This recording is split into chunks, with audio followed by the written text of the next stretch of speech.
Jesus was a man who travelled around his country Israel 2,000 years ago, teaching about God. Jesus knew God because God was his loving Father. Jesus did incredible miracles, like healing sick people, calming storms, and feeding thousands of people from just 5 loaves of bread and 2 fish. That is amazing. Jesus promised people that God's King was coming and that his kingdom was free for everybody to enter. The crowds loved Jesus, but some religious leaders didn't like what he was teaching, especially his claim to be God. At this time, the people were ruled by the Romans, who were often very nasty and forced everybody to pay lots of tax, which is money you have to pay to the government. Unsurprisingly, people didn't like the Romans and looked forward to the day when God's King would rescue them. Many people followed Jesus, including 12 men who were his close friends.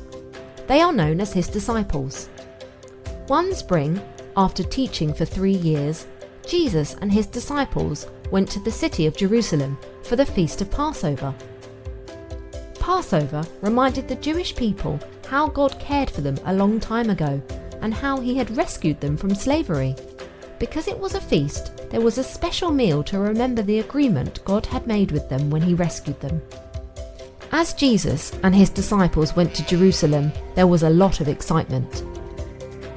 It was also a time when people offered sacrifices to God in the temple because they believed that these paid the price for what they had done wrong. Everybody, including Jesus' his disciples, hoped that he was the king they were waiting for. Jesus, however, had warned his disciples that it wasn't going to be like that, and that he was going to die and come back to life. The trouble was, they didn't understand him. So, when Jesus came into Jerusalem, he didn't ride in as a mighty king on an impressive horse as the people expected, but instead came on a gentle donkey. People cheered, but they were puzzled.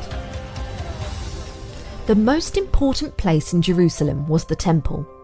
It was an enormous building where sacrifices to God were made.